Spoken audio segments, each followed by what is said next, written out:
9:16. Welcome to the morning show with Jeff and Will on AM 1700 WRCR, Haverstraw, WRCR.com. Joining us now, as she does at this time every Monday, it is Tina Traster of the Rockland County Business Journal. You can find that at rcbizjournal.com. Welcome, Tina. How are you? I am fine. How are you? I am great. What is new? Okay, let's get to it. So good morning, Rockland County. A little bit of two housekeeping items to begin.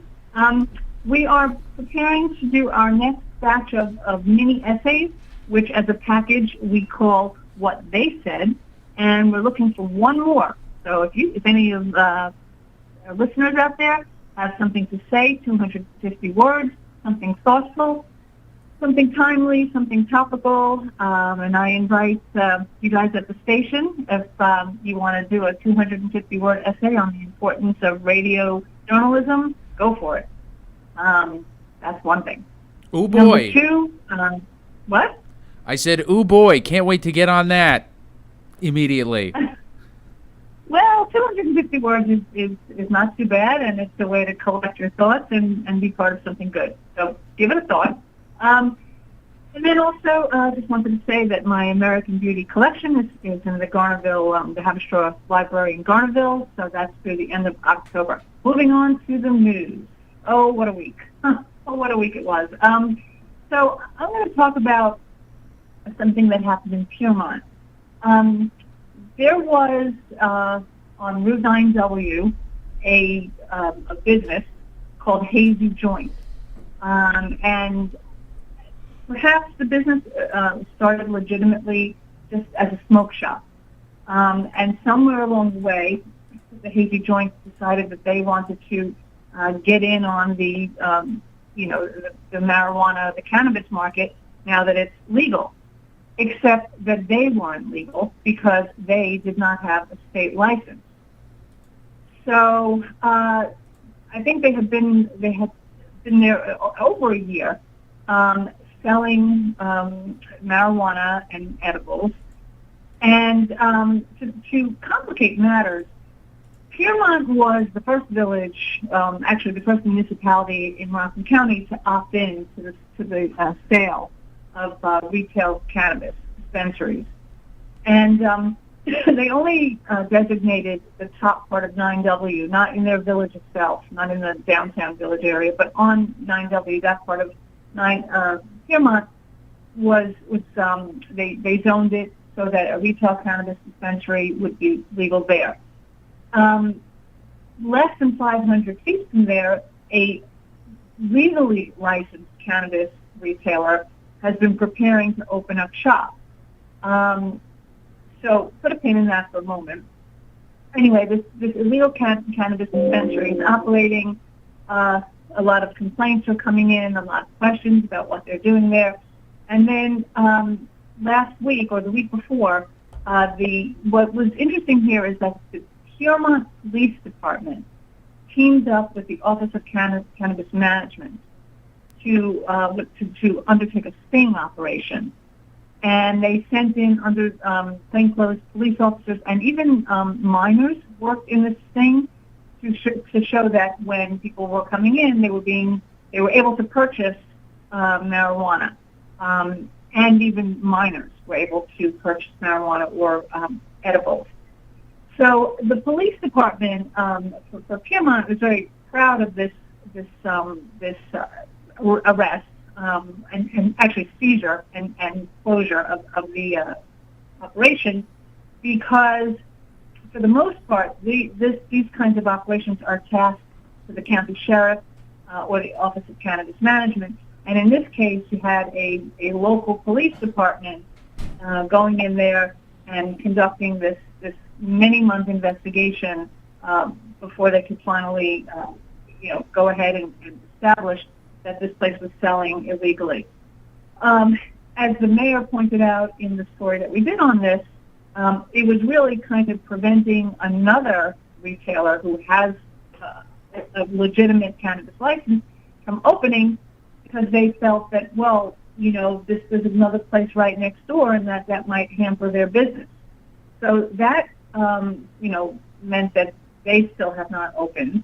And in the meantime, when you have these illegal sellers, this, by the way, being a problem all over New York City, very prominent problem all over New York City, when you have these illegal sellers, they're not vetted, and people don't really know what they're buying. And, this is just part of this kind of overall bumpy rollout of the cannabis market. And it just, it puts another black eye on a market that really has the potential to be an economic generator.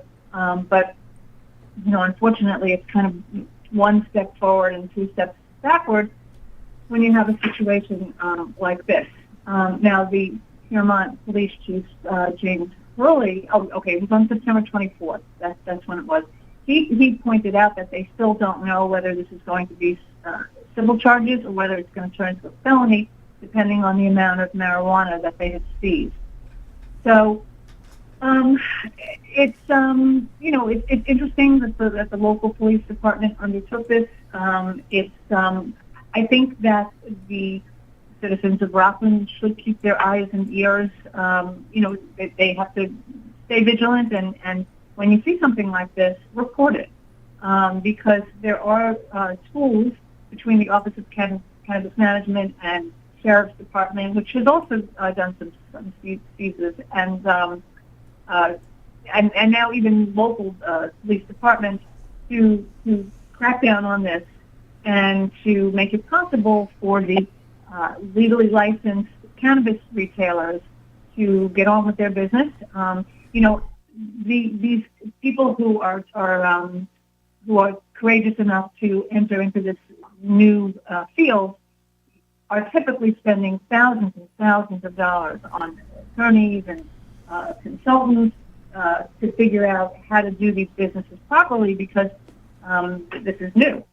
So, we don't want to have a setback for people who have this entrepreneurial urge to do this right. And so we found this to be, an interesting issue that is really about local businesses and something that is potentially standing in their way. Any thoughts? I like that they are aggressively going after those who are selling illegally. That sounds like the right thing to do. Yeah. Yeah. So that's what I think. Stop, if everyone who can illegally stop, who are illegally selling it, could stop do that, that would be great. Yeah. Yeah. Okay. So on the subject of, while we're on the illegal subject, I just wanted to talk about something else. So I don't know if you recall, some weeks ago we did a piece on land, on landlords, slum landlords, right? And it was more of a what we call a thought piece. It was almost a little bit like an essay, I guess you could say. And the value of that was that it brought people started to bring to my attention situations that they were dealing with in their own communities, and in particular, there was one person who was dealing with something in Stony Point that had to do with living next door to a house, a homeowner who had turned a garage into an illegal motorcycle club. And we wrote about that as well. We wrote about the kinds of disturbances that this person was living with, the noise, the revving, the parties, the music, all weekend long sometimes. And, she had been trying through the proper channels, through speaking to the town, to getting this thing and gathering evidence, because oftentimes the burden is on the homeowner. She had brought this to the attention of the building department, and subsequently this had been dragging through the courts. And this, just imagine what that's like to live next door to that. Anybody can agree that could drive you insane, right? So anyway, we put that story out a couple of weeks ago, and I was presuming that at least now maybe this would somehow maybe accelerate the situation in court over there. And to my most wonderful surprise, she said she wrote me a text the other day that said. She said, I don't even know how to thank you for the article. It did create a snowball effect, and this weekend they started packing up. So, I don't want to overplay the hand of the power of the pen and how important it is to participate. But I think I will say that, yes, sometimes it really does take putting it out there to somehow make a situation that feels stuck become unstuck. I don't know, in this particular case, I don't know whether, the landlord who we named recognized the problem and finally ousted the tenant, or I don't know exactly what moved the needle there. But I was so thrilled for this homeowner, and, perhaps it gives some encouragement to anybody who's dealing with this, that there's a recognition that this can't go on, that homeowners, have rights, and that this kind of abuse that landlords participate in really just should not be tolerated. So I think this is just an example of it's so important to participate, to communicate with us, and that kind of comes back full circle to talking about why we're doing these mini essays. It's because your voices are extremely important, and without the community, we would just be here in a vacuum. And you can read all about those things at rcbizjournal.com. Thank you, Tina. We have to leave it there. We've got to make room for another show, which is coming up at 9:30. We appreciate your time as always. Check out rcbizjournal.com. Sign up for email newsletters and inquire as to how you can become an essayist yourself there if you want. Thank you so much, Tina. We'll talk to you again next Monday. Okay. Have a great week. Thanks. You too.